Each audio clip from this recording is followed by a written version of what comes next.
Hi friends, welcome to our channel tailoring Prema style.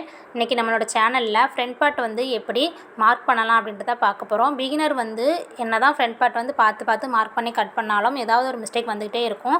Mistake இல்லாமல் நீங்கள் front part mark பண்ணுறதுக்கு இந்த வீடியோ பார்த்து மார்க் பண்ணிங்க அப்படின்னா எந்த தப்புமே வராது. நீங்கள் இப்போ தான் நம்மளோட சேனலை ஃபஸ்ட் டைம் பார்க்குறீங்க அப்படின்னா மறக்காமல் சப்ஸ்கிரைப் பண்ணிவிட்டு பாருங்கள். கூடவே பக்கத்தில் இருக்க பெல் ஐக்கானையும் கிளிக் பண்ணுங்கள். அப்போ தான் நான் வீடியோ அப்லோட் பண்ணுற நேரம்லாம் உங்களுக்கு நோட்டிஃபிகேஷன் வந்து கரெக்டாக வரும். இப்போ பேக் பார்ட்டை நான் அந்த மாதிரி ரெண்டாக மடித்து போட்டிருக்கேன். கிளாத்துக்கு மேலே வச்சுட்டு ஷோல்டரும் ஆம்கோல் அளவும் வந்து மார்க் பண்ணிக்கிறேன். இப்போது சைடில் விடக்கூடிய தையலுக்காக நம்ம கிளாத் விடுவோம் இல்லையா, அது பேக் பார்ட்டில் நம்ம வந்து 2 இன்ச்சு விட்டுருப்போம். ஃப்ரண்ட் பார்ட்டில் வந்து அதை விட எக்ஸ்ட்ரா கொஞ்சம் 1 இன்ச்சு இருக்கிற மாதிரி பார்த்து விட்டுக்கோங்க. எதுக்காக அப்படின்னா, நம்ம வந்து கொக்கி பீஸ் பீஸ் வந்து தப்போம் இல்லையா, அப்போ வந்து கிளாத் வந்து கொஞ்சம் போயிடும். அது போக நம்ம வந்து ஆம்கோல் பக்கத்தில் வந்து டாட் பிடிப்போம். அப்பவும் வந்து கிளாத் வந்து கொஞ்சம் போயிடும். இதெல்லாம் போயிட்டு நமக்கு வந்து மீதி இருக்கிற கிளாத் வந்து பேக் பீஸு இருக்கிற என்ன அளவு இருக்கோ அதே மாதிரி தான் வந்து ஃப்ரண்ட் பீஸ்லேயும் நமக்கு கிடைக்கும். அதனால் நீங்கள் எப்போதுமே வந்து ஃப்ரண்ட் பீஸ் கட் பண்ணும்போது கொஞ்சம் பேக் பீஸை விட எக்ஸ்ட்ராவே வந்து கட் பண்ணிக்கோங்க. இப்போ அதுக்கடுத்து வந்து நம்ம பேக் பீஸில் உள்ள நெக்கை வந்து அப்படியே மார்க் பண்ணிக்கலாம். நெக் வந்து அப்படியே மார்க் பண்ணிவிட்டு அதுக்கப்புறமா நம்ம வந்து ஃப்ரண்ட் பீஸில் உள்ள நெக்கை வந்து மார்க் பண்ணிக்கலாம். நான் ஃப்ரண்ட் பீஸில் நெக்கு வந்து 6 இன்ச் எனக்கு வருது. அந்த 6 இன்ச்சு வந்து நான் மேலேருந்து வச்சுக்கிறேன். மேலேருந்து 6 இன்ச் வச்சுட்டு அதில் வந்து நம்ம வளைவு வந்து வரைஞ்சிக்கலாம். இதில் வந்து நெக்குக்கு வந்து நம்ம வந்து எக்ஸ்ட்ரா தையலுக்காக எதுவும் விட வேண்டியதில்லை. நம்ம மேலேருந்து வைக்கிறதுனால வந்து தையலுக்கெலாம் விட வேண்டாம். கரெக்டாக அளவு ப்ளவுஸில் 6 இன்ச் இருக்குது. அந்த 6 இன்ச்சு அப்படியே நான் வச்சுக்கிறேன். இப்போது பேக் பீஸோட ஹைட் வந்து இந்த இடத்துல வருது அப்படிங்கிறதுக்காக நான் மார்க் பண்ணிக்கிறேன். இப்போது இதை அப்படியே எடுத்துகிட்டு நம்ம ஃப்ரண்ட் பீஸோட உயரம் வந்து அளவு ப்ளவுஸில் வந்து அளந்து எடுத்துக்கலாம்.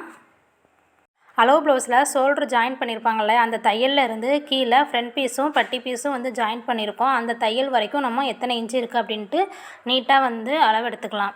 இப்போ எனக்கு இந்த ப்ளவுஸில் வந்து 11.5 இன்ச்சு இருக்குது. நான் 1/2 இன்ச்சு தையலுக்காகவும் சேர்த்து 12 இன்ச்சு வந்து மார்க் பண்ணிக்கிறேன். 12 இன்ச் வந்து எதிலேருந்து வைக்கணும் அப்படின்னா, நம்ம கரெக்டான ஷோல்டருக்காக தையலுக்காக கோடு போட்டிருக்கோம் இல்லையா, 2வது கோடு போட்டிருக்கேன். அதில் இருந்து தான் நம்ம 12 இன்ச் வந்து வைக்கணும். இப்போ 12 இன்ச் மார்க் பண்ணியாச்சு. இப்போ வந்து இதை எங்கே மார்க் பண்ணணும் அப்படிங்கிறதுக்காக பிகினருக்கு வந்து எந்த இடத்துல மார்க் பண்ணணும் அப்படின்னு டவுட் வரும். இப்போ ஷோல்டர் பார்த்திங்கன்னா 3 இன்ச் இருக்குது. அது சென்டரில் 1.5 இன்ச் வச்சு நான் மார்க் பண்ணிக்கிறேன்.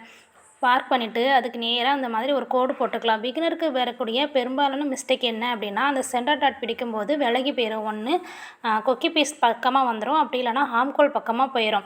அதில் தப்பு வராமல் இருக்கணும் அப்படின்னா நீங்கள் சென்டரில் இந்த மாதிரி மார்க் பண்ணிவிட்டு சென்டர் டாட் வந்து இங்கே தான் மார்க் பண்ணணும் அப்படின்ட்டு நீங்கள் மார்க் பண்ணி வச்சுக்கோங்க. இப்போ நான் அதுக்கு நேராக வந்து கோடு போட்டிருக்கலையே, அந்த மாதிரி கோடு போட்டுட்டு நம்ம வந்து சென்டர் டாட் பிடிக்கும்போது நமக்கு ஷோல்டருக்கு நேராக அந்த சென்டர் டாட் வந்து வரும்போது ஃப்ரண்ட் பீஸில் எந்த தப்புமே வராது. இப்போது நம்ம கொக்கி பீஸில் எத்தனை இன்ச் இருக்குது அப்படின்னு பார்த்துக்கலாம். மேலே இருந்து கீழே பட்டி ஜாயின் வரைக்கும் எத்தனை இன்ச் இருக்குது அப்படின்னு பார்க்கும்போது எனக்கு வந்து 3 இன்ச் இருக்குது. இந்த 3 இன்ச்சு கூட நான் தையலுக்காக 1 இன்ச்சு சேர்த்து 4 இன்ச்சு வந்து மார்க் பண்ணிக்கிறேன்.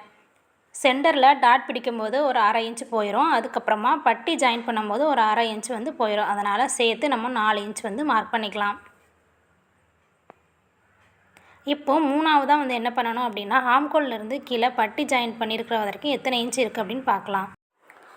பார்த்துட்டு இப்போ நம்ம இன்ச் டேப் எங்கேருந்து வைக்கணும் அப்படின்னா, நம்ம பேக் பீஸில் வந்து ஆம்கோல் வளைவு வரைஞ்சிருப்போம் இல்லையா, அதிலேருந்து வைக்காமல் 1/2 இன்ச்சு கீழே தள்ளி ஒரு கோடு போட்டுட்டு அதிலேருந்து இன்ச் டேப் வச்சுட்டு எனக்கு வந்து அந்த இடத்துல 5 இன்ச் இருக்குது. நான் வந்து 5.5 இன்ச் வச்சு மார்க் பண்ணிக்கிறேன். இப்போ மார்க் பண்ணிவிட்டு இப்போ நம்ம 3 மார்க் பண்ணோம்ல, இது எல்லாத்தையுமே வந்து இந்த மாதிரி ஜாயின் பண்ணிக்கலாம்.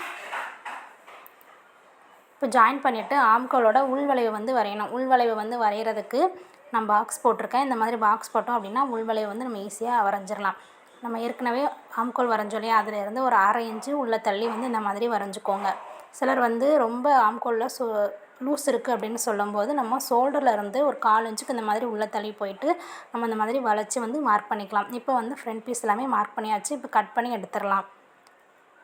இதே மாதிரி நீங்கள் ஃப்ரண்ட் பீஸ் மார்க் பண்ணி கட் பண்ணிங்க அப்படின்னா எந்த தப்புமே வராது. இதே மாதிரி இன்னும் நிறைய வீடியோஸ் வந்து பார்க்கணும் அப்படின்னா நம்ம சேனலை மறக்காமல் சப்ஸ்கிரைப் பண்ணுங்கள். இந்த வீடியோ வந்து யூஸ்ஃபுல்லாக இருந்துச்சு அப்படின்னா லைக் பண்ணுங்கள்.